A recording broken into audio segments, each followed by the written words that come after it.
malakas na pagsabog ang mga residente ng Murphy Canyon sa California.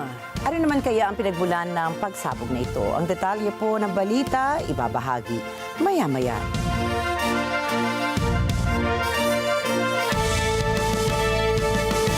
Magandang gabi, ako po si Rikki Mathay. Ako si Rikki Alagao Flores, ito ang mata ng Agila International. Para naman sa mga headlines ngayong araw ng Biyernes. Pilipinas at iba pang mga bansa kinundena ang bagong agresyon ng China sa West Philippine Sea. Pilipinas nanawagan ng malayang humanitarian aid access sa Gaza.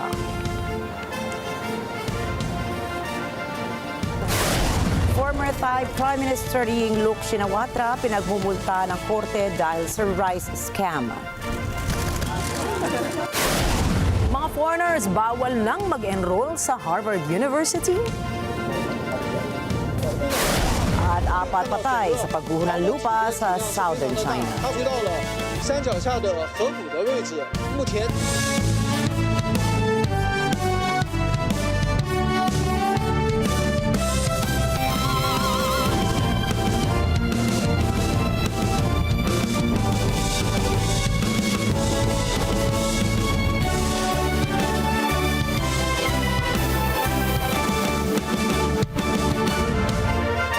Mariin pong kinondena ng gobyerno ng Pilipinas sa pinakahuling agresyon ng Chinese Coast Guard o CCG laban sa 2 research vessels ng bansa sa Sandy Cay. Nitong Huwebes, kinumpirma ng Bureau of Fisheries and Aquatic Resources na ang BRP Datu Sanday at BRP Datu Pagbuhaya ay ginamitan ng water cannons at na-sideswipe pa ng mga barko ng CCG. Ayon sa National Maritime Council, ikinabahala ng Manila ang unlawful interference ng mga barko ng China. Anya, delikado ito dahil kanilang nilalagay sa peligro ang mga taong lulan ng 2 civilian public vessels sa loob ng West Philippine Sea. Gate ng Maritime Council, layon lamang ng 2 BFAR vessels na magsagawa ng routine marine scientific research mission malapit sa Sandy Cay. Nanindigan din ng Pilipinas na teritoryo ng bansa ang Sandy Cay dahil bahagi ito ng Kalayaan Island Group sa loob ng West Philippine Sea. Muling pinagtibay naman ng Pilipinas ang commitment nito para sa isang mapayapang negosasyon para maresolba ang hidwaan sa pinag-aagawang teritoryo. At sa kaugnay pong balita ay kinabahala naman ng 7 bansa, kabilang na dyan ang Japan, Estados Unidos, United Kingdom, Australia, Canada, the Netherlands at New Zealand ang panibagong pambubuli ng China sa Pilipinas sa West Philippine Sea. Kinundera rin ng Taiwan at European Union ang naturang aksyon ng China at tinawag nila itong banta sa regional peace and international rules-based order sa Indo-Pacific region. Kahit isa ang Taiwan sa claimants ng South China Sea ay nagpahayag ito ng pag-aalala sa mga lula ng 2 civilian vessels ng Pilipinas. Sinabi ng Taiwanese Foreign Ministry na sa Pilipinas ang kanilang suporta sa isyong ito. Nanawagan din ang isla na Agada na maresolba ang hidwaan ng mapayapa. Pareho rin ang naging mensahe ng mga ambassadors ng US, UK at maging ng Australia. Sa kabila naman ito, dinepensahan ng Chinese Embassy sa Manila ang aksyon ng CCG. Anila, ang Pilipinas ang siyang pumasok umano sa kanilang walang otorisasyon ng Beijing. Giit nito na ginawa lamang ng CCG ang nararapat na law enforcement measures sa ginawang panghihimasok umano ng Pilipinas. Nanawagan ng Pilipinas para sa malayang humanitarian aid access sa Gaza kasunod ng ilang linggong blockade ng Israel sa lugar. Ipinahayag ng Department of Foreign Affairs o DFA ang concern nito sa kalagayan ng Gaza dahil sa karamihan ng civilian population nito, partikular na ang mga may sakit, kababaihan, ang mga bata, matatanda at may kapansanan ay nagugutom dahil sa kakulangan ng access nito para sa basic necessities. Anila, dapat makatanggap ng humanitarian aid ang mga ito nang walang diskriminasyon alinsunod sa international humanitarian law. Sinimula noong March 2 ang pagharang ng mga truck na naglalaman ng pagkain, gamot at petrolyo patungong Gaza. Pero nilinaw ni Israeli Prime Minister Benjamin Netanyahu, makapapasok pa rin sa Gaza ang tinawag nitong basic amount of food. Samantala, sumampa na po sa 133,612 na katao ang apektado ng malawakang pagbaha sa malakang bahagi ng Mindanao dahil pa rin yan sa pagbuhos ng ulan bunso ng Intertropical Convergence Zone o ITCZ. Batay sa datos ng Department of Social Welfare and Development, Disaster Response Management, nasa 123 barangays na ang nakararanas ng mga pagbaha. Samantala, nananatiling nasa loob ng 9 na evacuation centers ang mahigit sa 1,000 pamilya na binubuo ng mahigit 3,000 katao. Inaasahang magbabago ang mga nabanggit na bilang habang nagpapatuloy ang assessment and validation na ginagawa ng DSWD sa mga apektadong lugar sa Mindanao. Dapat gumawa ng konkreto at desididong mga hakbang ang Association of Southeast Asian Nations o ASEAN para protektahan ang mga karapatan ng mga mangingisda sa rehiyon.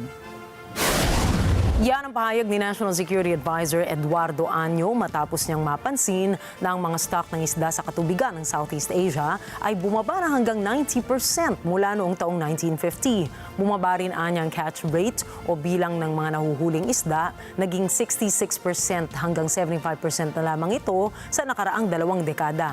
Sinabi ni Año na dapat ding protektahan ng ASEAN ang maritime environment sa Southeast region.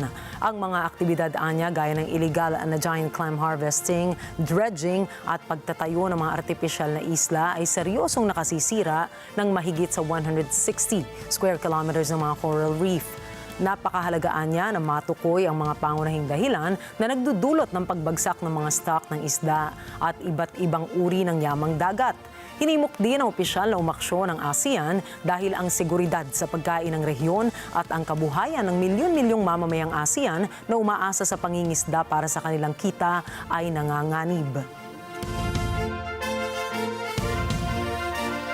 Sa kabila ng panibagong pambubuli ng mga sasakyang pandagat ng China sa Pilipinas, magpapatuloy pa rin po ang civilian mission ng ating intercoalition sa West Philippine Sea o WPS. Inaasahan ng grupong makapagsasagawa sila ng musical event sa paligid ng Pag-asa Island. Binigyan diin ng atin ito na what they bring is peace through music, not the language of war. At ang nangyari nila sa Sandy Cay ay lalo pang nagbibigay diin sa pangangailangan ng civilian-led mission sa WPS. Ang nasabing aktibidad ay para rin nila ipakita sa China na ang mga Pilipino at mga mamamayan ng iba pang bansa ay nagnanais ng kapayapaan sa rehiyon.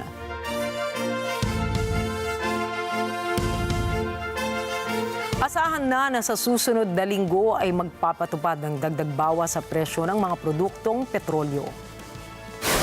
Batay sa 4-day trade, maaaring mabawasan ng 40 sentimos ang presyo sa kada litro ng diesel, habang maaaring nasa 20 hanggang 40 sentimos naman ang maaaring bawas sa kerosene o gaas. Samantala, maaaring tumaas o kaya'y bumaba ang presyo ng kada litro sa gasolina. Ayon sa Department of Energy Oil Industry Management Bureau, maaaring mabawasan ng 15 sentimos ang presyo kada litro ng gasolina o kaya'y tumaas ito ng 30 sentimos kapag nagkaroon ng price hike.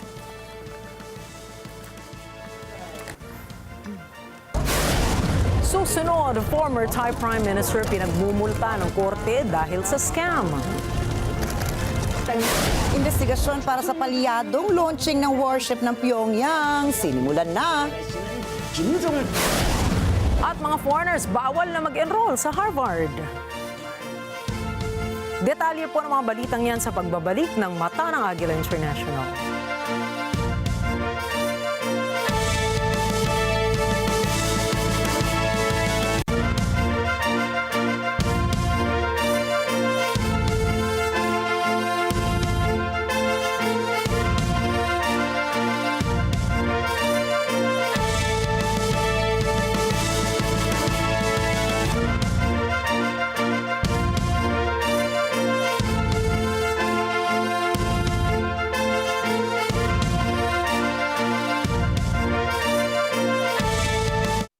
Alam namin ang iyong pagsisikap.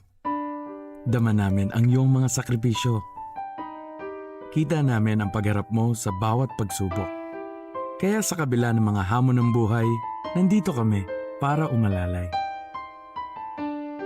Kasi katulad mo, gusto rin namin ang magandang bukas para sa kanya. Hatid namin ang dekalidad na edukasyon at makabagong pasilidad sa abot kayang halaga. Kaya huwag ka na mangamba. Sasamahan ka namin tuparin ang mga pangarap niya.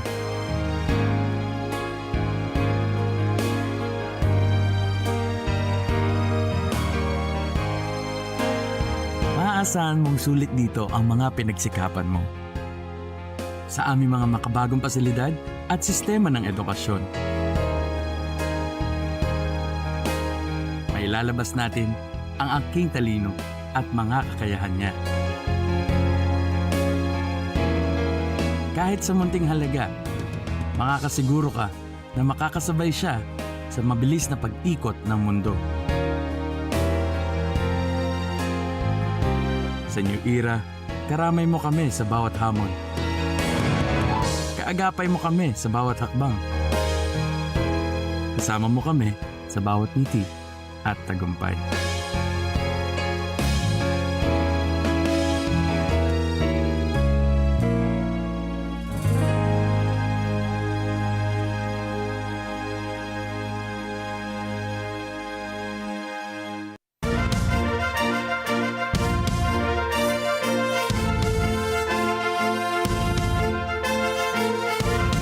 Pinagbumulta ng halos 10 billion baht o $305 million ng korte si former Thai Prime Minister Yingluck Shinawatra dahil sa bigo nitong rice pledging scheme. Kasalukuyang nakatira si Yingluck sa ibang bansa dahil sa banta ng kanyang pagkakakulong dahil sa korupsyon o corruption charges laban sa kanya. Ninais ng rice scheme ni Yingluck na gamitin ang pondo ng gobyerno upang palakasin ang kanilang mga magsasaka sa pagbili ng kanilang bigas ng mas mahal sa market price at ibenta sa ibang bansa bilang isa sa pinakamalaking exporters ng bigas sa buong mundo. Nabigo ito dahil tinalo lamang ito ng ibang bansa na nagpa siyang ibenta ang kanilang produkto sa mas mababang presyo.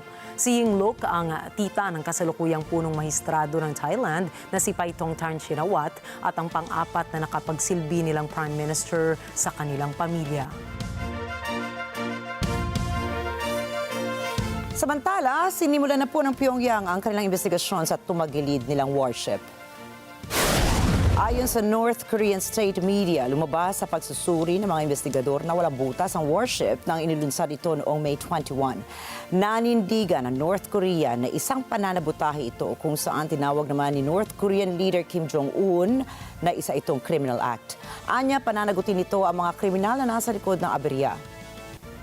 Makikita po sa provided satellite imaging na balot ng kulay blue tarpaulin at nakasadsad ang 5,000-ton destroyer-class warship ng Pyongyang sa shipyard nito sa Chongjin. 20,500 na sundalo ng Estados Unidos ang nakadeploy ngayon sa South Korea. Pero ayon sa Defense Ministry ng Seoul, wala pang nagiging pag-uusap tungkol sa ulat na aalisin na ng Estados Unidos ang 4,500 troops nito sa South Korea. Unang sinabi ng US na ililipat nito ang ilang sundalo nito sa iba pang lokasyon sa Indo-Pacific kagaya ng Guam. Gayunpaman ay binanggit ng Defense Ministry na magpapatuloy ang pakikipagtulungan ng South Korea sa Estados Unidos para mapanatili ang isang matibay na pinagsamang depensa na siyang pipigilan anila sa North Korea. Isasagawa na po ang ikalimang round ng indirect talks ng Iran at Estados Unidos ngayong Biyernes, May 23 sa Rome. Hindi idinetalye na magkabilang panig ang eksaktong lugar kung saan sila mag-uusap. Subalit, may ilang ulat na nagsasabing isasagawa ito sa Omani Embassy sa Italy o pwede rin na sa opisina ng Italian Foreign Ministry ito mangyari. Obserbasyon naman ng ilang analysts, hindi pa nagsisimula ang nasabing pagpupulong ay labis ng tensyonado ito dahil umano sa kabiguan ng Estados Unidos at ng Iran na magkaroon ng kompromiso ukol sa isyu ng uranium. Nagbabala si Iranian Foreign Minister Abbas Araghchi na walang magiging nuclear deal kung ang layunin ng Estados Unidos ay ipatigil ang uranium enrichment ng Tehran. همونطور که خودشون گفتن در مصاحبات و گفته هاشون اصولاً به غنیسازی در ایران اعتقادی ندارن و معتقدن که غنیسازی باید به طور کامل متوقف بشه. این کاملا اگر این هدفشون هست توافقی در کار نخواهد بود. من این رو به صراحت عرض میکنم. اگر بخواهند که حق مردم ایران برای استفاده صلح‌آمیز از انرژی هسته‌ای رو از ما بگیرن ما به هیچ وجه توافقی نخواهیم داشت. Paglilinaw pa ni Rikki na kung gusto talaga ng Iran na mag-develop ng nuclear weapons, dapat ay nagawa na raw ito sa ngayon dahil may kakayahan ng Tehran na gawin ito. Pero hindi nila ito ang kanilang nais. Muling binigyan din ni Rikki na ginagamit lamang ng Iran ang nuclear energy program nito para sa civilian purposes. Kinundina na maraming leader ng bansa ang naganap na pamamaril at pagpatay sa dalawang staff ng Israel Embassy sa Washington. Nasa labas na ang mga biktimang magkasintahan na sina Sarah Lynn Milgram at Yaron Rikki matapos dumalo sa isang kaganapan sa Capitol Jewish Museum sa Washington, D.C. nang sila ay pagbabarilin. Naaresto naman ang suspect na si Elias Rodriguez, 30 anyos mula sa Chicago matapos ang insidente. Sinabi ni U.S. President Donald Trump na labis itong nalulungkot sa pangyayari kung saan nagpaabot na ito ng pakikiramay sa mga kaanak ng mga biktima. President Trump is saddened and outraged over the brutal murder of 2 Israeli embassy staff here in Washington, D.C. last night. Yaron Lashinsky and Sarah Milgram were a beautiful young couple. In fact, we learned that Yaron was planning to propose to Sarah next week in Jerusalem. Yaron's father, Daniel, spoke about the young couple's devotion for one another this morning. He said, "They were in love, one for the other. The embassy told us they were like a star couple at the embassy. I never expected something like this. He had his whole life before him." These words, especially every parent knows, are heart-wrenching. The evil of anti-Semitism must be eradicated from our society. I spoke to the Attorney General this morning. The Department of Justice will be prosecuting the perpetrator responsible for this to the fullest extent of the law. Hatred has no place in the United States of America under President Donald Trump. Everyone here at the White House is praying for the victims' friends and families during this unimaginable time. Dahil na rin sa insidente ay pinadoble na ni Israeli Prime Minister Benjamin Netanyahu ang mga security sa kanyang embahada sa iba't ibang bahagi ng mundo. Last night in Washington, something horrific happened. A brutal terrorist shot in cold blood a young, beautiful couple, Yaron Lashinsky and Sarah Milgram. Yaron had just bought an engagement ring for Sarah. He was planning to give it to her in Jerusalem next week. They were planning to start a new and happy life together. Well, that tragically did not happen. Yaron and Sarah weren't the victims of a random crime. The terrorist who cruelly gunned them down did so for one reason and one reason alone. He wanted to kill Jews. And as he was taken away, he chanted, "Free Palestine." This is exactly the same chant we heard on October 7th. Tiniyak naman ni Attorney General Pam Bondi na kanyang pananagutin sa batas ang nasabing suspect. You have to feel safe in this country, and this hate speech has got to stop. We have to come together as not only a community here, but as a nation and as the world. And you being from Germany, you see that. We have to keep everyone safe, and that is the job right now of the Metropolitan Police, Mayor Bowser, Janine Pirro. We were all out here all night long. Everyone is working together as a team. FBI, ATF, our U.S. Marshals are out here trying to protect everyone. But our Jewish community must feel safe. What we saw last night was disgusting. I saw a young man's body being taken away who was about to get engaged. He had an entire life in front of him, and that was taken away. The hate has got to stop, and it has to stop now. And this person will be prosecuted to the fullest extent of the law. You all have to understand, I can't talk about the facts. I can't talk about anything else now. They are working tirelessly to make sure this investigation goes proper. It is. Everyone is working together. Maraming mga bansa sa pangunguna na ng European Union ang nagkondena sa insidente. Hangad namang itong mapanagot ang nasabing suspect sa kanyang ginawa. Maguguritang nilapitan ng suspect ang grupo ng mga tao sa labas ng Capitol Jewish Museum at pinagbabaril ang dalawang biktima kung saan sumigaw pa ito ng Free Palestine. Samantala, lalo pang pinaigting ng Israel ang pag-atake nito sa Gaza sa gitna ng pag-uusap sa Qatar para maipagpatuloy ang ceasefire sa pagitan ng magkabilang panig. Nitong nakalipas na 24 oras, mahigit 85 katao na sa Gaza ang napaulat na napatay sa inilunsad na overnight airstrikes ng Israel. Tinamaan ng pambobomba ng Israel ang 2 ospital, gayon din ang ilang mga kabahayan sa Jabalia Town at refugee camp. Ayon naman sa Israel, nagsasagawa ito ng strikes laban sa mga fighter at mga infrastruktura ng Hamas. Nangyari naman ang marahas na pag-atake ilang sandali matapos patawan ng parusa ng United Kingdom ang Israel. Dagdag pa rito ay nagpadala ng mensahe si Israeli Prime Minister Benjamin Netanyahu sa France, Canada at iba pang world leaders na patuloy na nananawagan na tumigil ang Israel sa kanilang pananakop sa Gaza. I could never understand how this simple truth evades the leaders of France, Britain, Canada, and others. They're now proposing to establish a Palestinian state and reward these murderers with the ultimate prize. Well, for 18 years, we had a de facto Palestinian state. It's called Gaza. And what did we get? Peace? No. We got the most savage slaughter of Jews since the Holocaust. You won't be surprised to learn that Hamas thanked President Macron and Prime Minister Starmer and Carney for demanding that Israel end its war in Gaza immediately. Hamas was right to thank them, because by issuing their demand, replete with a threat of sanctions against Israel, not Hamas, these 3 leaders effectively said they want Hamas to remain in power. They want Israel to stand down and accept that Hamas's army of mass murderers will survive, rebuild, and repeat the October 7th massacre again and again and again, because that's what Hamas has vowed to do. I say to President Macron, Prime Minister Carney, and Prime Minister Starmer, when mass murderers, rapists, baby killers, and kidnappers thank you, you're on the wrong side of justice. You're on the wrong side of humanity. And you're on the wrong side of history. Now, these leaders may think that they're advancing peace. They're not. They're emboldening Hamas to continue fighting forever.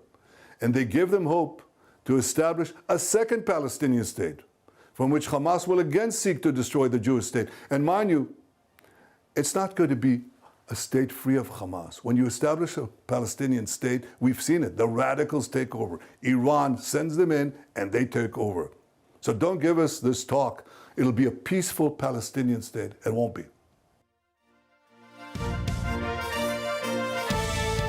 Ibinunyag ni Russian President Vladimir Putin na naglagay na sila ng security buffer zone sa border nito sa Ukraine. Уже говорил, что было принято решение о создании необходимой буферной зоны безопасности вдоль границ. Наши вооруженные силы сейчас эту задачу решают. Активно. Sinabi nitong kanyang inatasan ng mga sundalo nito na gumawa ng buffer zone para kaagad na maharang ang anumang pag-atake sa kanila. Противника, этих приграничных регионов, там все равно остаются сложными сейчас. С Александром Алексеевичем об этом говорили. Но вы знаете это лучше, чем кто-нибудь другой. Ну, а в целом, конечно, и вся Курская область, так или иначе, она столкнулась с проблемами, которые характерны для пограничья. Все, в том числе и проживающие в самом Курске, сталкиваются с этими проблемами, переживают, прямо сказать, абсолютно не лучшими. Nagpahayag naman ng hindi pagsang-ayon sa Ukrainian Foreign Ministry spokesperson Hiroshi Tukivy na sa itinayong buffer zone dahil nagpapakita lamang umano ito na walang balak ng Russia na tumugon sa isinusulong nilang usaping pagkapayapaan. Ang nasabing anunsyong ito ng Russia ay isinagawa isang araw bago ang inaasahang prisoner exchange sa pagitan ng Ukraine at ng Russia. Have serious negotiations, you need to have guns silent. This is logical, and all the peace, you are covering all the conflicts in the world, you all know that this is how it works. You first make guns silent and then you talk. Magugunitang makailang ulit nang nagsagawa ng pag-atake ang Russia sa border nila ng Ukraine sa mahigit na taong gera. Binati ni US President Donald Trump ang Russia at Ukraine dahil sa matagumpay nitong prisoner swap. Nasa 1,000 preso ang ibinalik ng Ukraine sa Russia at 1,000 katao rin ang ibinalik naman ng Kiev sa Moscow. Bago ang malakihang prisoner swap, nagkaroon muna ng direct talks ang mga opisyal ng dalawang bansa sa Istanbul upang payapang maisagawa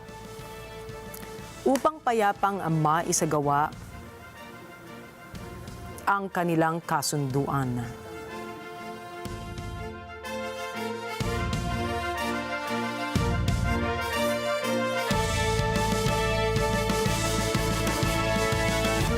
Nanawagan naman si US President Donald Trump ng isang investigasyon laban kay Kamala Harris dahil umano sa pagbabayad nito ng mga celebrities bilang kapalit ng kanilang pagsuporta sa kampanya.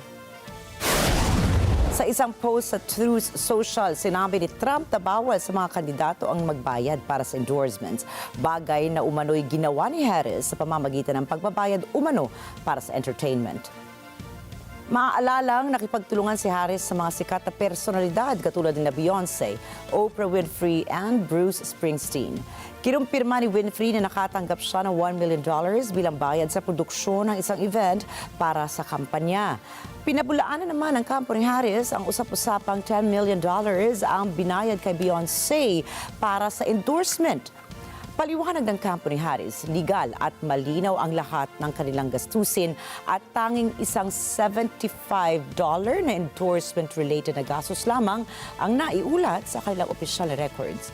Pinuna rin ni Trump ang umano'y pag-endorso ni Springsteen para sa isang campaign rally sa Georgia at tinawag ang mga awit na highly overrated matapos itong pumuna sa administrasyon sa isang concert sa United Kingdom. There's some very weird, strange, and dangerous going on out there right now. In America, they are persecuting people for using their right to free speech and voicing their dissent. This is happening now. In America, the richest men are taking satisfaction in abandoning the world's poorest children to sickness and death. This is happening now. In my country, they're taking sadistic pleasure in the pain that they inflict on loyal American workers. They're rolling back historic civil rights legislation that led to a more just and plural society. They're abandoning our great allies and siding with dictators. Hindi isinasara ni Donald Trump Jr. ang oportunidad na kumandidato bilang Pangulo ng Estados Unidos. Si Ana Cui para sa detalye. That calling is there. Ito ang naging sagot ni Donald Trump Jr., panganay na anak ng US President, kung may posibilidad ba na tumakbo siya bilang Pangulo ng Estados Unidos. Binanggit din ng nakababatang Trump na pinago ng kanyang ama ang Republican Party. Ito anya ay naging America First Party. The answer is, I don't know, maybe one day, that calling is there. I'll always be very active in terms of being a vocal proponent of these things. I think my father has truly changed, the Republican Party. I think it's the America First Party now. Ipinagtanggol din niya si US President Donald Trump at sinabing hindi nakikipagnegosyo ang Trump Organization sa anumang mga entity ng gobyerno. Sa halip ay nakikipag-ugnayan anya sila sa mga pribadong namumuhunan. Pinuri rin ni Trump Jr. ang resetting ng relasyon ng Estados Unidos at Middle East. So I think it's an incredible opportunity. What I saw last week looked truly spectacular. It's an entire reset for the future of Middle East-U.S. relations, the business opportunities, and I think it was just incredible to see. It's truly spectacular. Kamakailan ay bumisita si President Trump sa ilang bansa sa Middle East. Nagbunga ito ng $1.4 trillion business investment mula sa United Arab Emirates. Ana Cui para sa mata ng Agila International, trusted, connected, on point. Pinagbawalan na ng Trump administration na makapag-enroll ang mga dayuhang mag-aaral sa Harvard University. So I don't believe it's illegal. Again, foreign student visas are a privilege, not an entitlement. In particular, students cannot enter the United States if they provide support for designated terrorist organizations. They wouldn't be allowed to enter the United States. The Trump administration wants to remove students who've provided support to designated terrorist organizations like Hamas, and they want to be able to know which students have done that. So they want access to disciplinary records and to videos of protests.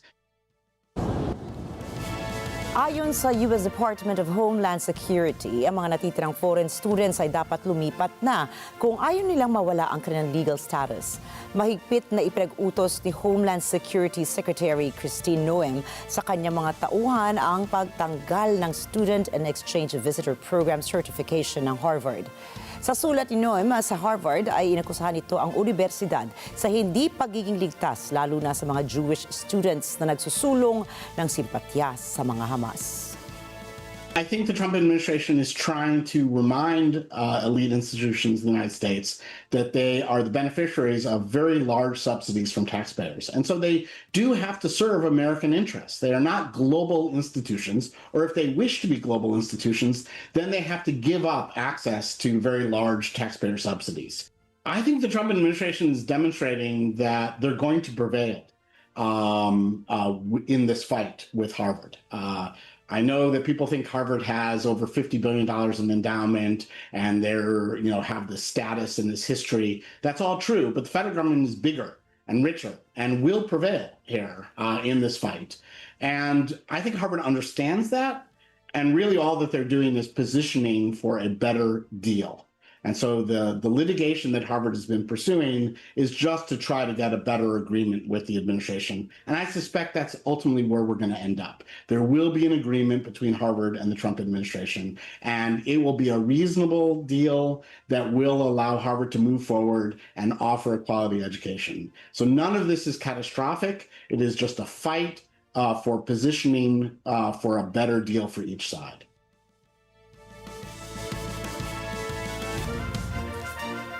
Nagbabala ang World Health Organization na dahil sa Global Stoppage of Aid Fund, nasa 70 mga bansa ngayon ang namumroblema sa kalusugan at medikal na pangangailangan ng kanilang mga mamamayan. Alamin natin ang balitang yan mula kay NJ de Guzman. Noong Lunes sa 78th World Health Assembly sa Geneva, sinabi ni WHO Director General Tedros Adhanom Ghebreyesus na naiiwan na ang mga tao sa may 70 bansa pagdating sa pagpapagamot dahil sa paghinto ng daloy ng pondo para sa organisasyon. I hope you agree that we have many achievements to celebrate. But we also know that many countries face significant challenges. Many ministers have told me that sudden and steep cuts to bilateral aid are causing severe disruption in their countries and imperiling the health of millions of people. In at least 70 countries, patients are missing out on treatments. Health facilities have closed. Health workers have lost their jobs. And people face increased out-of-pocket health spending. Sa kasalukuyan, humaharap ang WHO sa $600 million na kakulangan sa annual budget nito at sa 21% pagbabawas sa darating na 2 taon. Daan-daang opisyal ang sumama sa donors at diplomats sa Geneva upang talakayin kung paanong makakaagapay sa krisis tulad ng mpox at kolera ngayong wala na ang pangunahing tagapondo nito ng Estados Unidos. Sa pag-alis ng US mula sa organisasyon, China na ang magiging pinakamalakas na tagapondo ng state fees, isa sa pangunahing pinagkukunan ng WHO ng pondo nito kasama ng iba pang mga donasyon. NJ de Guzman para sa mata ng Agila International, trusted, connected, on point. Bumoto ng pabor ang mga miyembro ng World Health Organization o WHO para sa pag-adopt ng Global Treaty para mapahusay pa ang kahandaan sa pandemya. Those delegations wishing to vote in favor of the proposal please raise your nameplates. The draft resolution contained in document A78/10 Addendum 1 is therefore approved by 124 votes to 0 with 11 abstentions. Bumabor sa kasunduan ang 124 nations sa kabila ng pagdemand ng punong ministro ng Slovakia na may pagdududa sa COVID-19 vaccines para hamunin ang adoption ng naturang kasunduan. Wala namang tumutol dito habang 11 bansa ang nag-abstain. Kabilang po dyan ang Slovakia, Poland, Israel, Italy, Russia at Iran. Formal nang ia-adopt ang naturang kasunduan sa plenary session sa World Health Assembly sa Geneva. Subalit, hindi naman kaagad na naging epektibo ito hanggang sa mapagkasunduan ng annex sa pathogen sharing na inaasahang aabutin ng hanggang 2 taon matapos ang ratipikahan ng mga member states sa kasunduan. Layunin ng kasunduan na matugunan ng inequities o hindi pagkakapantay-pantay sa drug and vaccine development. Kasunod ng aral na natutunan ng tumama ang COVID-19 pandemic na kumitil sa milyong-milyong buhay mula 2020 hanggang 2022.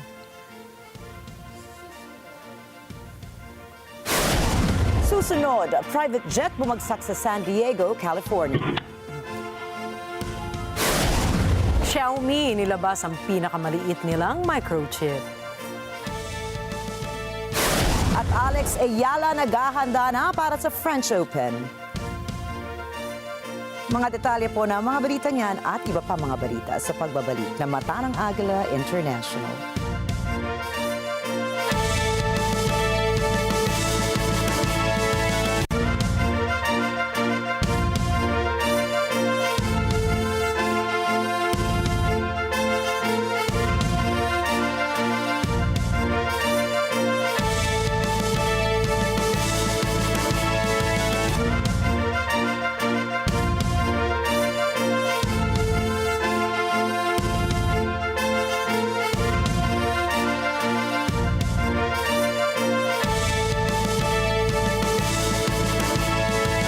Dahil walang hinto ang balita. Financial straits. Mata ng Agila Weekend tuwing Sabado, alas 4 ng hapon. Ito ang NET25. Matatag, matapag, matapak. Let's net together sa NET25. Sa NET25. Is your business truly protected? In this episode, we dive deep into the world of insurance with JD Hulve, the CEO of Vanguard Insurance. Discover why having the right coverage could mean the difference between resilience and ruin. Don't miss this insightful discussion. It might just save your business. Open for Business with Cesar Vallejos, Sunday, 9 p.m. Sa NET25. Good vibes ba ang hanap nyo? Umagang puno ng tawanan, kwentuhan at saya. From food to fun, DIY to life hacks, we've got everything you love. Love, Tony Pat, and everything. Lunes hanggang Biyernes, 7 a.m. to 8 a.m. on NET25. Let's net together sa NET25. Sa NET25.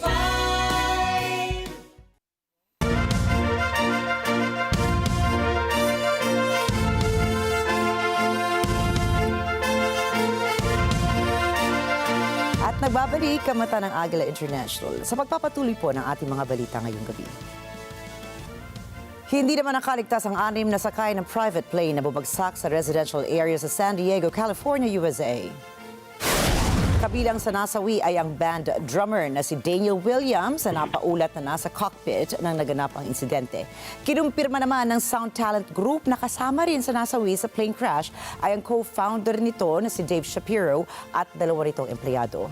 Ayon sa lokal na ulat, halos 100 mga residente ang lumikas mula sa kanilang mga tirahan matapos marinig ang malakas na pagsabog mula sa eroplano. Naglunsad na ng malalim na investigasyon ang Federal Aviation Authority sa plane crash. Samantala, nasawi ang 4 katao habang patuloy na hinahanap ng mga rescuers ang 17 iba pa sa naging pagguho ng lupa sa Guizhou province sa China. Nakikipag-unahan sa oras ang mga militar na tumulong sa search and rescue operation para sagipin ang mga taong natabunan ng lupa mula sa landslide. Bilang tugon para maiwasan pa ang iba pang mga insidente, ay nagdeklara na ang mga otoridad ng risk warning para sa geological disaster sa mga karatig lugar. Ito na rin ang 2 beses na nagsagawa ng emergency response ang Beijing sa bulubunduking rehiyon ng Guizhou. Samantala, inaasahan naman ng Chinese Meteorological Bureau na magpapatuloy pa ang malakas na pagbuhos ng ulan sa mga susunod na araw. Nakaligtas naman ang isang paratrooper sa Thailand matapos pumalya ang kanyang parachute sa gitna ng deployment para sa military training exercise. Tumalon mula sa chopper ang maraming sundalo, subalit isa po sa mga ito ang nahirapan na mag-parachute. Makikita sa video, ayan po, tignan natin ang video, ang dahan-dahang pagbagsak ng sundalo patungo sa isang malaking lawa. Subalit nang pinuntahan ng mga rescuers ang parachute sa lawa ay hindi naman nila namataan ang sundalo.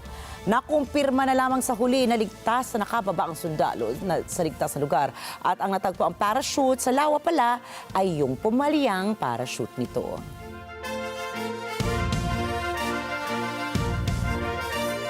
Sumugod ang ilang mga realista sa mga opisina ng French bank na BNP Paribas sa Paris.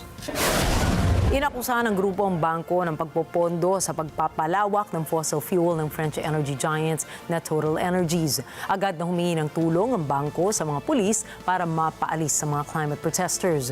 Samantala, kinundena ng BNP Paribas ang mga realista at sinabing ang kanilang kumpanya ay isa sa mga pinaka-committed na sumusuporta sa energy transition.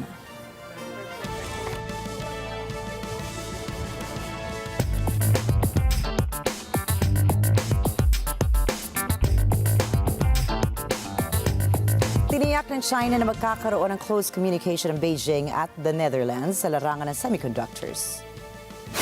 Sinabi ng Chinese Foreign Ministry spokesperson Mao Ning, nakipag-usap sina Vice Premier Ding Xuexiang at Foreign Minister Wang Yi kay Dutch Foreign Minister Caspar Veldkamp. Nabuoan niya sa pagpupulong ng mga diplomats ng 6-point consensus kung saan inihayag na magkabilang panig ang isang mutual interest para palaguin ang semiconductor technology. Layon din ang nasabing pulong na paunlarin ang inobasyon at ekonomiya ng China at ng the Netherlands.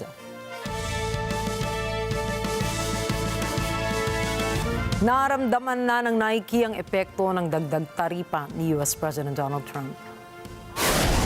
Ayon sa media sources, magtataas ang presyo ng maraming sports apparel ng Nike. Ang price hike ay mula $2 hanggang $10. Hindi pa kasama sa dagdag presyo ang items na pambata na below $100. Magsisimula ang pagtaas ng presyo ng Nike products bago ang June 1, pero may ilang sources na nagsasabing sisimula na ito ng Nike ngayong linggo.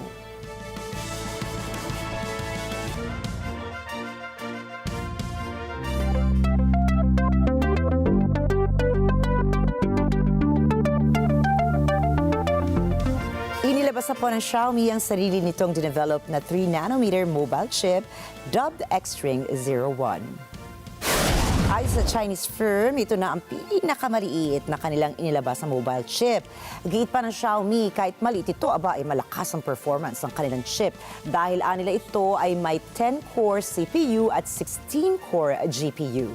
Kaya rin anila ng Xstring 01 na talunin ang ibang chips mula na rin sa magandang user experience na handog nito.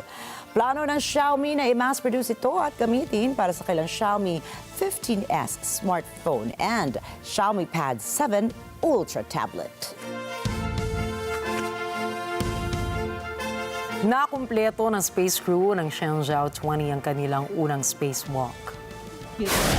Ayon sa China Manned Space Agency o CMSA, 8 oras ang itinagal ng 3 Chinese astronauts sa labas ng space station.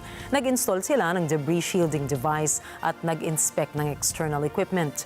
Nagkumpuni rin sila ng ilang bahagi ng Tiangong Space Station Complex.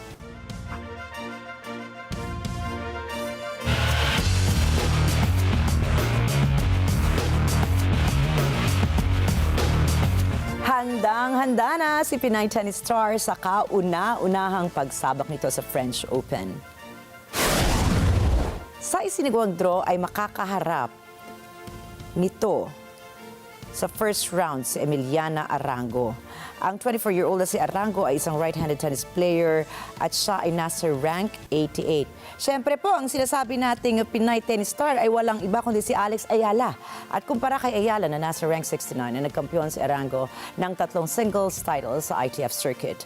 Sakaling magwagi si Ayala sa first round ay may posibilidad na makakaharap niya si Qin Wenxing ng China na maaaring rematch naman noong 2023 Asian Games Women's Tennis Singles kung saan nabigo ang Pinay tennis star. Gaganapin ang laban ni Ayala sa May 25 ng alas 5 ng hapon. Nakatakdang lumaban si WBC No. 2 super featherweight boxer Mark Magsayo. Magiging undercard ito sa laban ni Manny Pacquiao kay Mario Barrio sa darating na July 19 sa Las Vegas. Ayon kay MP Promotions Head Sean Gibbons, naghahanap na sila ng makakalaban ni Magsayo. Ang nakatakdang showdown sana nito na si Rocky Hernandez ay umatras matapos magpa-opera sa mata. At nagtala ng record sa pag-akyat ng Mount Everest ang 4 na dating miyembro ng British Special Forces.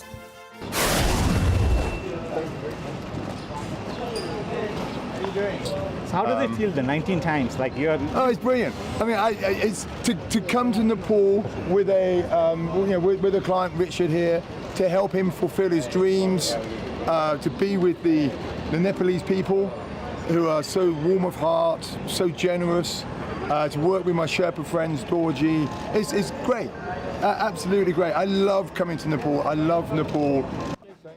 Nagawa po nila ang nasabing pag-akyat ng halos 5 araw na binaliwala lamang ang matinding lamig ng bundok.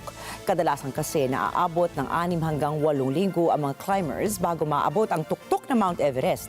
Hawak pa rin ni Lakpa Jelu Sherpa ang record na may pinakamabilis na umakyat sa Mount Everest kung saan kinuha niya ito ng 10 oras at 56 na minuto noong taong 2003. Sinabi naman ni expedition organizer Lucas Vortenbach na nagsanay na ang mga British climbers silang araw bago ang kanilang pag-akyat.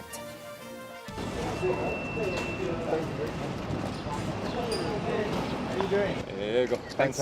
There's been a lot of change in terms of how the operators set up their base camps. The base camps are like VIP now, and there's ensuite tents and there's heaters in private tents, but the mountain itself is relatively unchanged.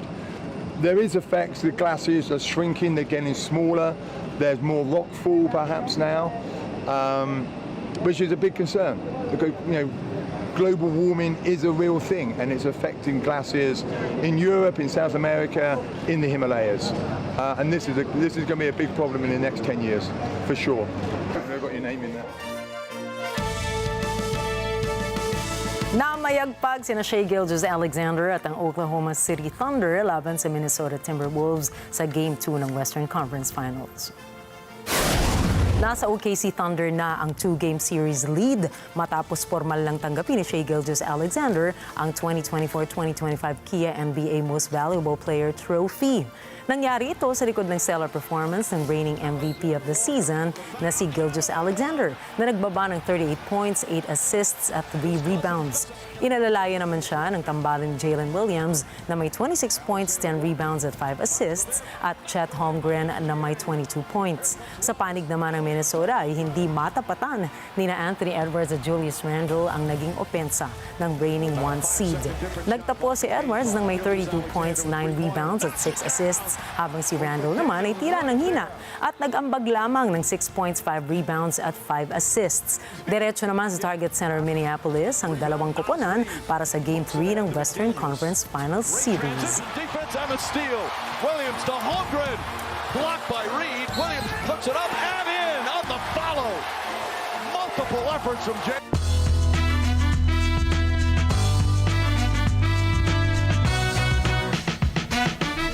Stay connected to each other and to your dreams. Yan po ang mensahe ni Kermit the Frog para naman sa Class of 2025 sa University of Maryland. Laking gulat ng University of Maryland graduating class of 2025 na makita nila ang kanilang keynote speaker. Sa halip po kasi na isang tanyag na propesor o politiko, pinili po ng universidad na imbitahin si Kermit the Frog para magbigay ng saya, lakas at inspirasyon ang isa sa kanilang childhood mascots.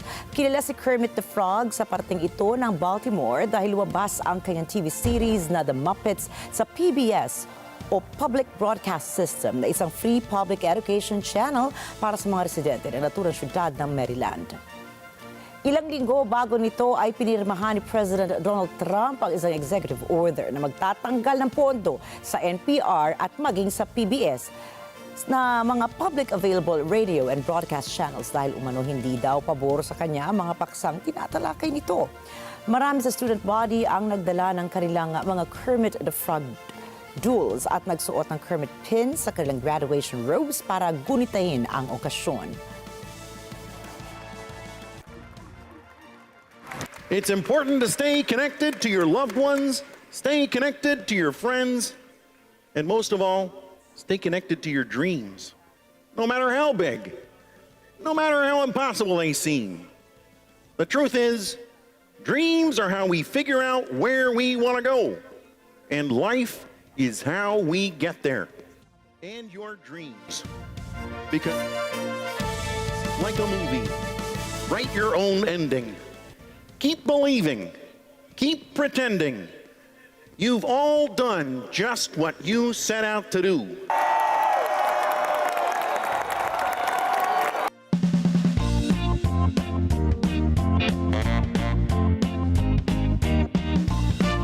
Naglabas na po ang Adidas ng clothing line para sa mga pinakamamahal nating mga pets. Hindi madalas bigyang pansin ng mga malalaking kumpanya ang pet fashion, ngunit itong sikat na brand na ito ay sumunod lamang sa yapak ng Crocs kung saan inilabas ng kumpanya ang kanilang Crocs for Dogs noong nakaraang taon. Ngayon naman ay ilalabas na ang Adidas Originals Pet Collection na magkakaroon ng Adidas Pet Cali T para sa mga aso't pusa. Kasama rin dito ang mga custom colors na may metallic gold and silver accents at hindi naman magpapahuli ang luxury pet carrier shoulder bags para makumpleto ang inyong mga fur parent fit checks. Nakatakda itong ilabas sa huling linggo ng Mayo.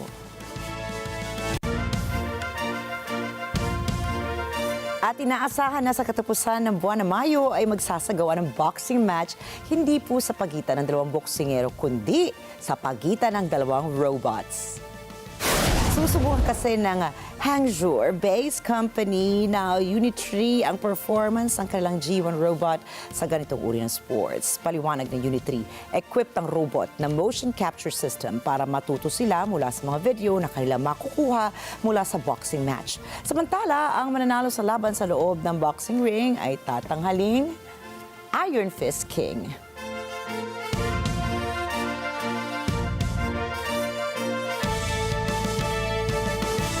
Akalain mo, Nina. Yun na. Sasabihin ko pa ba? Ang Happy Friday, of course. Akalain nyo Friday na Dapat. naman. So we hope that you have a happy weekend with your loved ones. At tandaan na narito po kami para maghatid ng balita saan mang dako ng mundo. Magandang gabi. Ako po muli si Rikki Mathay. Ako si Rikki Alagao Flores. Ito pa rin po ang mata ng Agila International. Para naman sa mga balitang nangyari rin sa iba't ibang panig ng mundo, punta tayo kay Alma Angeles para sa NET25 World News. Take it away, Alma.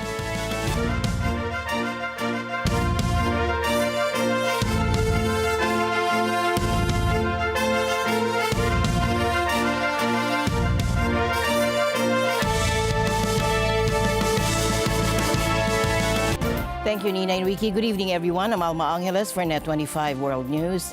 On tonight's headlines, we begin with a deadly plane crash in San Diego this morning. The aircraft from Teterboro Airport in New Jersey hit one of the U.S. military's largest housing neighborhoods while trying to land in fog. Then to Washington, D.C., where the FBI now calls a deadly shooting outside the Capitol Jewish Museum a terror attack. The suspect charged with murder allegedly told police he did it for Palestine. The victims were a young couple, 2 Israeli embassy staffers just days from being engaged. And the news starts now.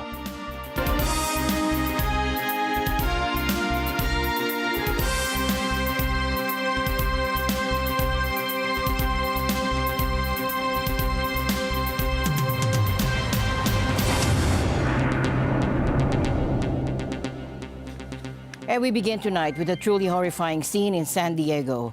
A deadly plane crash directly into a quiet neighborhood, taking off from Teterboro Airport in New Jersey and flying clear across the country, only to crash while trying to land in dense fog. Take a look. The plane slammed right into one of the U.S. military's largest housing neighborhoods just before 4 a.m. this morning, when families were still fast asleep. Homes and cars instantly erupted in flames so intense you could barely make out the jet. Families were jolted awake by the explosion, forced to run for safety, and some carrying their children, others trapped by the flames right at their door. Firefighters rushed to battle the inferno. Assistant Fire Chief Dan Eddy was among the first on the scene. Morning, everyone. Crews arrived on scene just after 3:47, about 3:55 this morning. What they found was behind you, the scene that you see behind me right now. We had a plane that had come through this neighborhood, taken out one home. We had one home on fire, multiple cars on fire going down the street.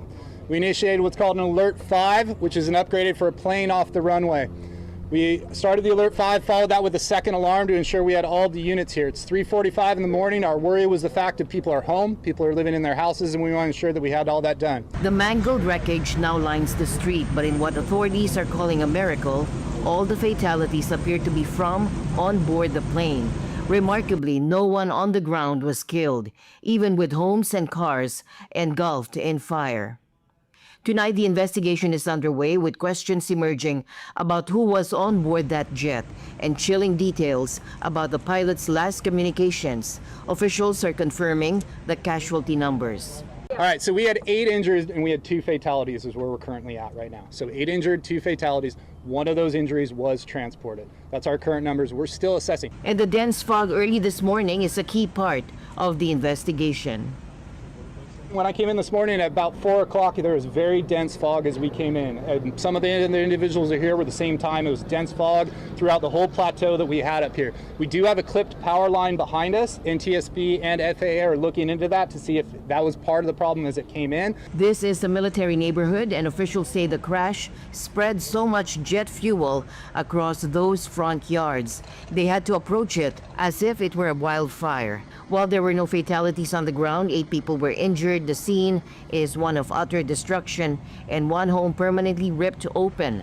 Assistant Fire Chief Eddy described the extensive damage. So the one permanently destroyed is this one right here behind us. We have damage to multiple homes down to the west of us on the street. That damage will be assessed. Our main concern on that damage, I don't know the full extent of the damage because our job is to preserve the scene so NTSB can come in and do the investigation. The NTSB says this plane likely had black boxes, which will be crucial for the investigation into why this crash occurred. And we're going now to the South China Sea, where the standoff between China and the Philippines continues to escalate.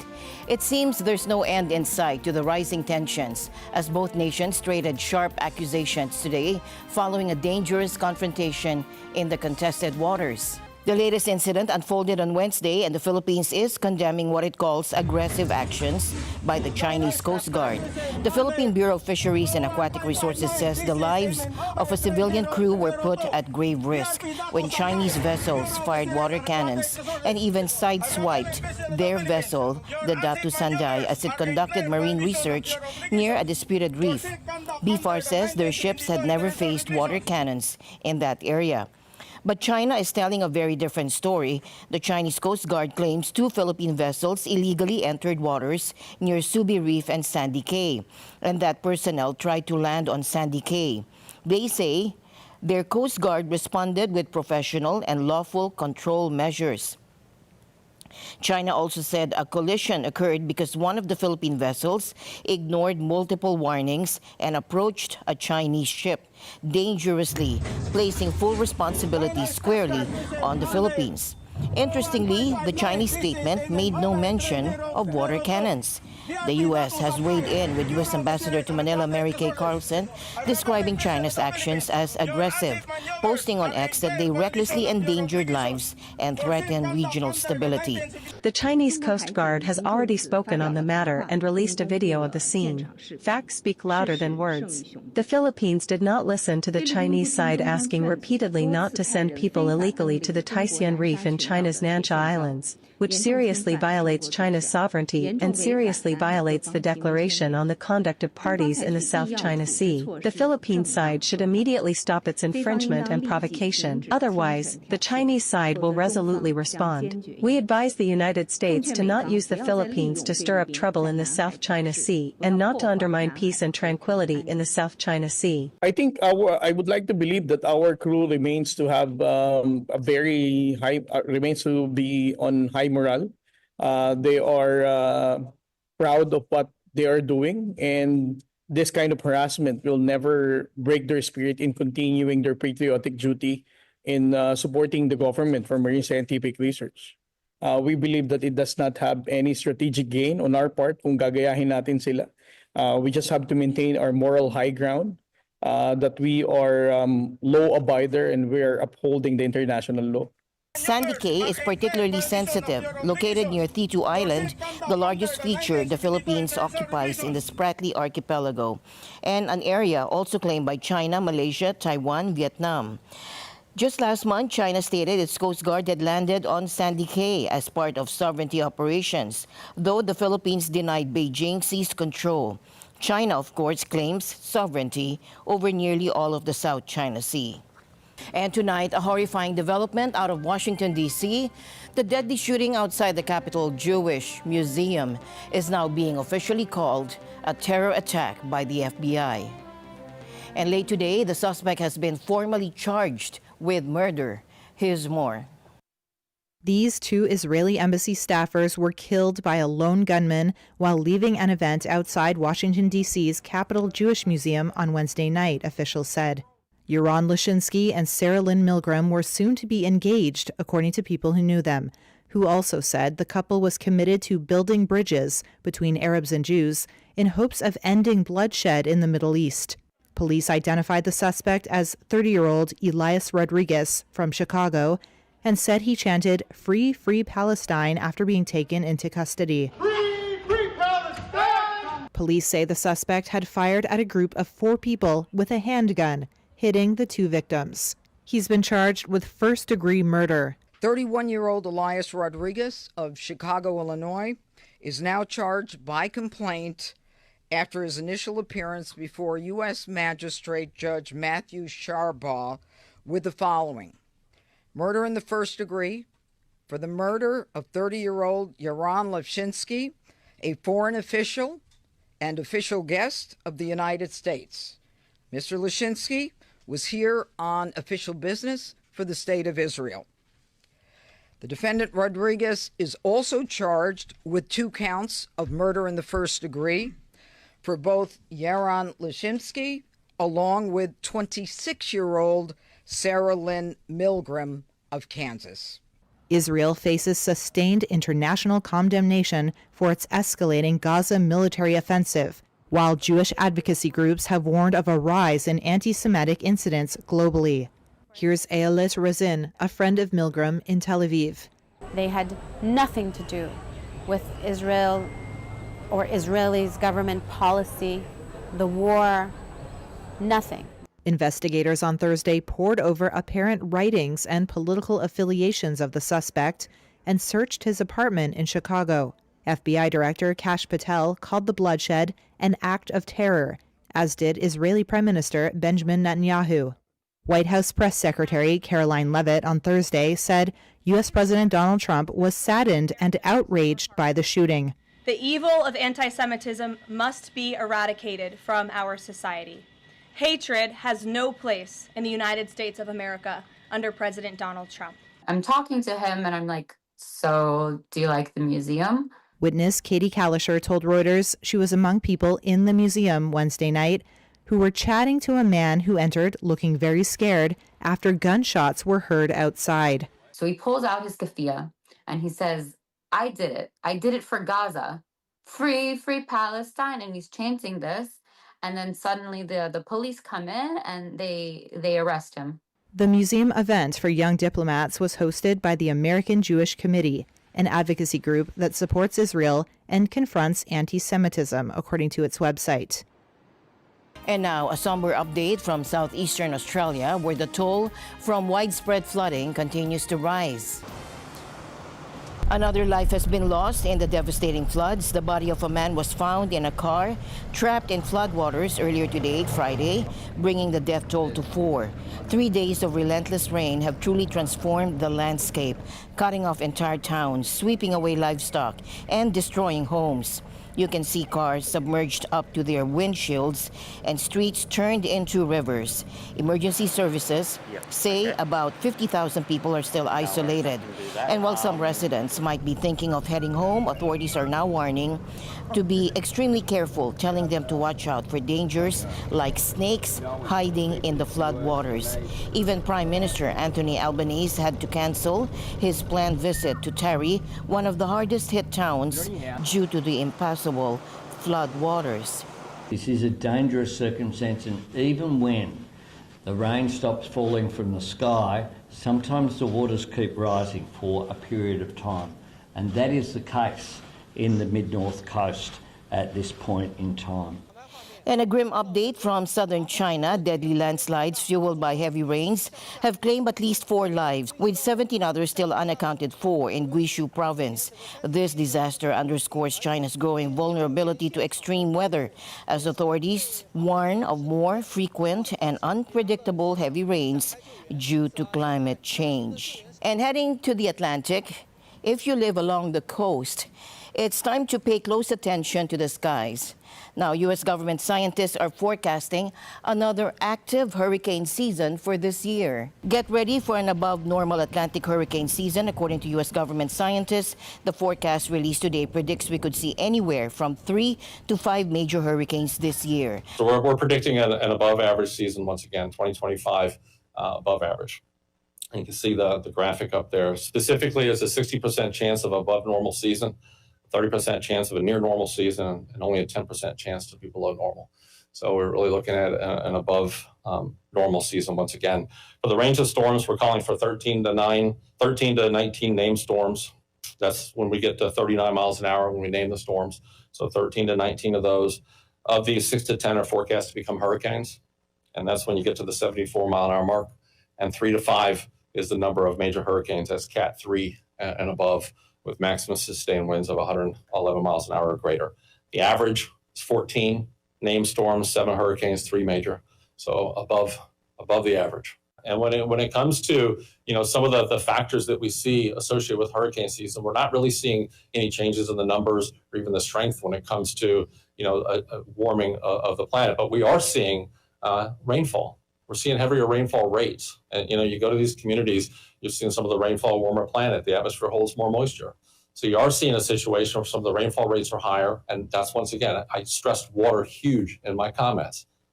And we need help to be able to really reach out to the communities to let them know the dangers of war.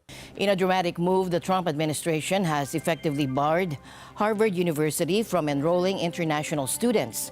Homeland Security Secretary Kristi Noem has accused the elite institution of fostering violence, anti-Semitism, and coordinating with the Chinese Communist Party. Now, Harvard, for its part, calls the action unlawful. Take a look. U.S. President Donald Trump's administration on Thursday revoked Harvard University's ability to enroll international students and is forcing existing students from overseas to transfer to other schools or lose their legal status. Homeland Security Secretary Kristi Noem has ordered the university's Student and Exchange Visitor Program certification be terminated and accused Harvard of, quote, fostering violence, anti-Semitism, and coordinating with the Chinese Communist Party. Harvard rejected the allegations, calling the move unlawful. The clampdown on foreign students marks a significant escalation of the Trump administration's campaign against the elite Ivy League university in Cambridge, Massachusetts, which has emerged as one of Trump's most prominent institutional targets. The move comes after Harvard refused to provide information that Noem had previously demanded about some foreign student visa holders who attend the university, the department said. In the 2024-2025 school year, Harvard enrolled nearly 6,800 international students, amounting to 27% of its total enrollment, according to university statistics. Trump, a Republican, has undertaken an extraordinary effort to revamp private colleges and schools across the U.S. that he says foster anti-American, Marxist, and radical left ideologies. He has criticized Harvard in particular for hiring prominent Democrats to teaching or leadership positions. Trump has frozen some $3 billion in federal grants to Harvard in recent weeks, leading the university to sue to restore the funding. So I don't believe it's illegal. Again, foreign student visas are a privilege, not an entitlement. In particular, students cannot enter the United States if they provide support for designated terrorist organizations. They wouldn't be allowed to enter the United States. The Trump administration wants to remove students who've provided support to designated terrorist organizations like Hamas, and they want to be able to know which students have done that. So they want access to disciplinary records and to videos of protests. I think the Trump administration is demonstrating that they're going to prevail in this fight with Harvard.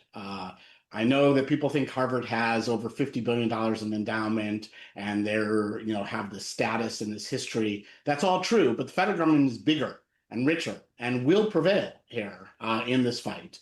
And I think Harvard understands that. And really all that they're doing is positioning for a better deal. And so the litigation that Harvard has been pursuing is just to try to get a better agreement with the administration. And I suspect that's ultimately where we're going to end up. The Trump administration's imposition of a ban on Harvard accepting and keeping overseas students is absolutely enormous attack, both on Harvard and on academic independence and integrity. In terms of the institution, Harvard is a university of something like a bit over 20,000 students, I think 22,000 or so. And about 6,000 to 7,000 of them are overseas students. It means nearly a third of Harvard's students would suddenly face the question of whether they would be able to stay on at Harvard. And of course, the impact on Harvard's finance would be pretty devastating. And that is absolutely intentional. And the message was also sent that other academic institutions should look at Harvard and therefore behave, in quotation marks, in accordance with what the administration wishes. So you can't really have a more blatant assault on academic independence and academic integrity. The diplomatic encounter between President Donald Trump and South African President Cyril Ramaphosa took an unexpected turn when Trump introduced discredited narratives about white farmers facing genocide in South Africa. Now, the meeting intended to strengthen bilateral ties instead highlighted the challenges of addressing misinformation at the highest levels of international diplomacy. Mathay likeness for more.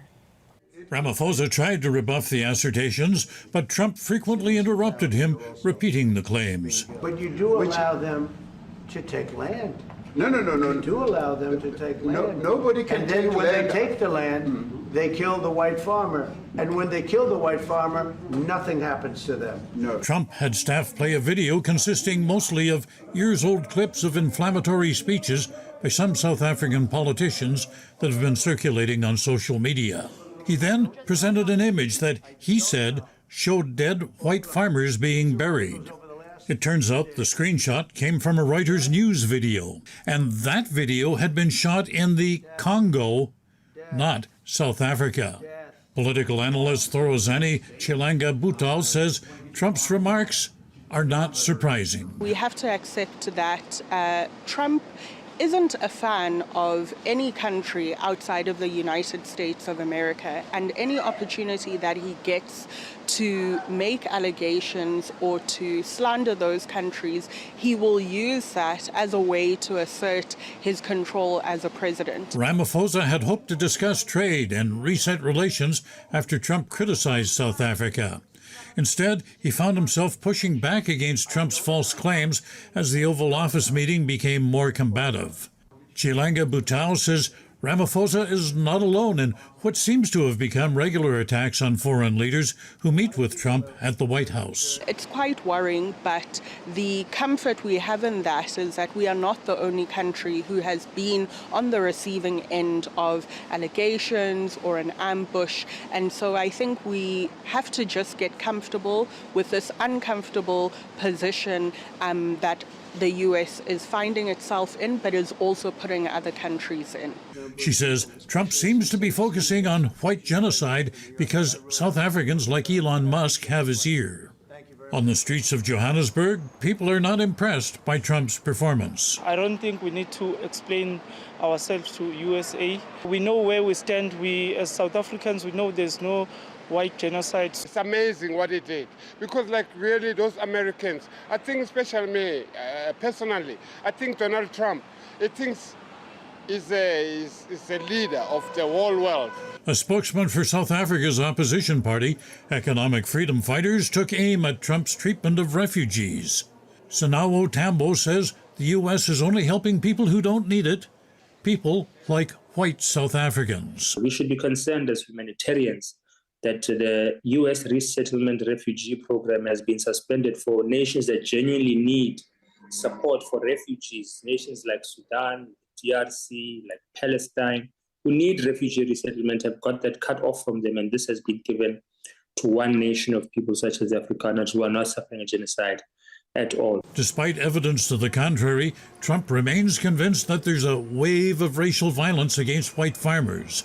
The myth of white genocide in South Africa has become a rallying point for the far right in the United States and elsewhere.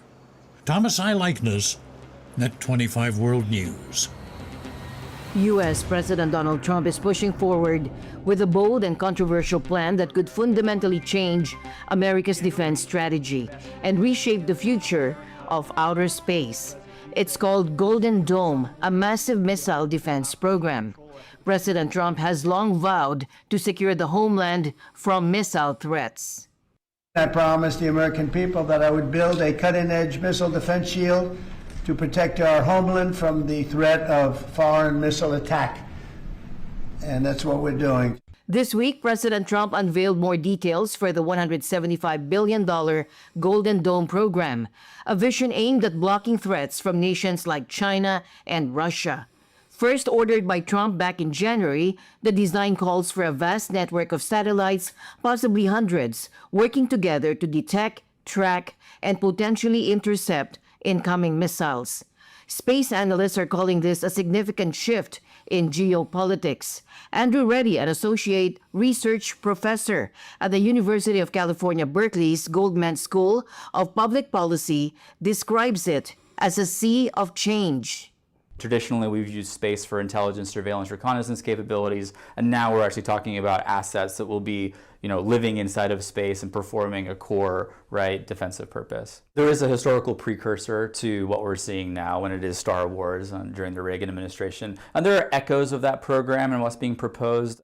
That historical precursor, Ronald Reagan's Strategic Defense Initiative, was announced in 1983 with the ambitious goal of making nuclear weapons obsolete. But it never fully came to fruition, largely due to immense technological hurdles, staggering costs, and concerns it would violate an anti-ballistic missile treaty, a treaty since abandoned. This design for the Golden Dome will integrate with our existing defense capabilities and should be fully operational before the end of my term. So we'll have it done in about 3 years. Industry experts, however, are far less certain about the 3-year time frame and the $174 billion price tag. The Congressional Budget Office, for instance, estimated this month that Golden Dome could balloon to as much as $831 billion over 2 decades. Professor Reddy highlights the sheer scale of the financial commitment. Yeah, so I think the biggest news regarding the Golden Dome program is really the significant increase in resources that are going to be provided for missile defense in the context of U.S. defense spending. I think to some extent a lot remains to be figured out in terms of what the architecture is going to look like at the end of the day. But what is absolutely the case is that there's going to be significantly more dollars going towards this type of programming moving forward. Such a massive defense shield also carries significant geopolitical implications. raising concerns from other major powers. Yeah, so I mean, there are significant concerns in both Beijing and Moscow around the U.S. investment in missile defense. That has been true since 2002, when America left the ABM treaty.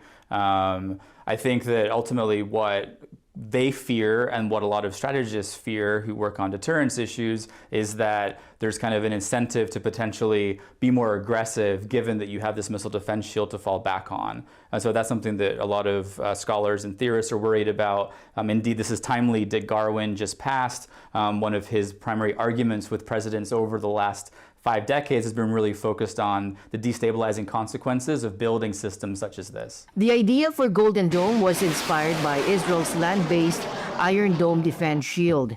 But Professor Reddy stresses the two systems are vastly different in scope and the challenges they face. Yeah, so there's all sorts of differences between Iron Dome and Golden Dome that are worth parsing out, not least the geographical context within which it's being deployed. So trying to cover the continental United States is a significantly different challenge than the relatively small geographies that we've traditionally used for theater-based missile defense, whether it be, right, the Russians have had a system over Moscow, for example, right, or Iron Dome in the Israeli case, or the various different Ukrainian cases.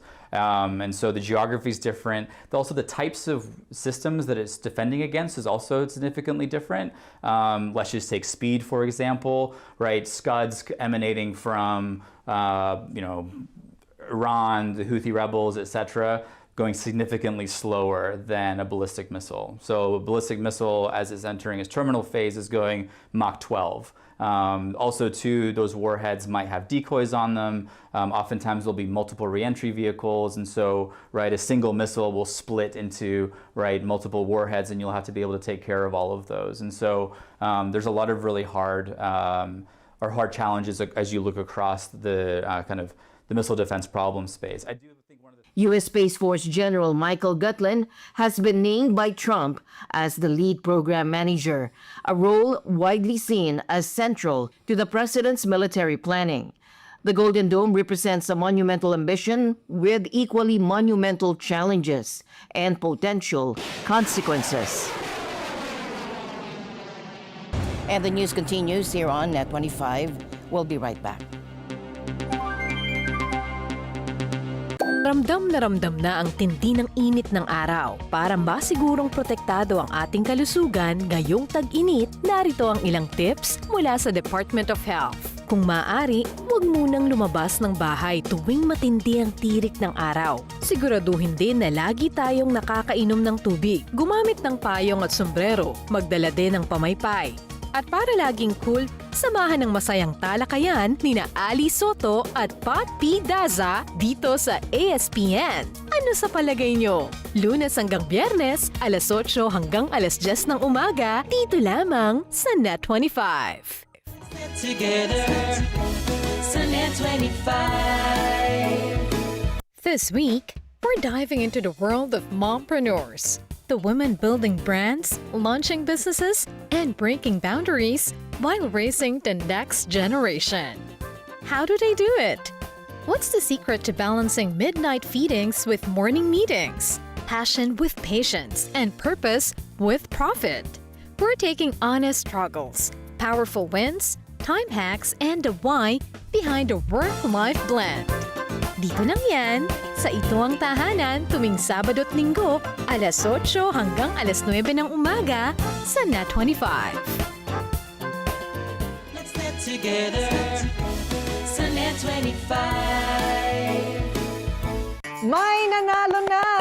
Nandito na ang ating bagong reyna, Miss Universe Philippines 2025 at Tisa Manalo. Bago niya masungkit ang corona, ang tindi pala ng hugot ng babaeng ito. Never nagkaroon ng bagong damit at sapatos nung bata siya. Nagbabantay ng sari-sari store, nagbebenta ng Holland, nangangalakal ng bakal at bote, nagtitinda ng street food, at naging manikurista pa. Pero winner sa lahat ng racket. Ang journey to the prestigious crown ng ating pambansang manika at kwento ng kanyang buhay. Dito lang sa Corina Interviews, 6 p.m. Sunday sa NET25. Together sa NET25. Matatag ang paninindigan. Matapang sa pagresponde. Matapat sa paglilingkod. Batikang tagapagbalita. Mata natin sa balitaan. Alex Santos kasama gabi-gabi sa mata ng Agila Primetime. And finally, in our news tonight, after all the serious headlines, here's a story to put a smile on your face. While Angelina Jolie and Natalie Portman might have millions of followers, a tiny Pomeranian named Star of Cannes is stealing the show at the Cannes Film Festival. This fluffy influencer is proving that even on the French Riviera, a good walk and a wide smile can make you the ultimate celebrity. Yeah, when Star is out, it's always like everyone is stopping me every minute. Like, can we take a picture? Like, she's so cute. How old is she? What's her name? Every time it's like this, and especially when I walk on the Croisette, it's always crowded. And she's a star. It's her. And with that, we end tonight's broadcast. For everyone here on NET25, I'm Alma Angeles. Thank you all for joining us. Again, have a great weekend. Good night. This program is supported by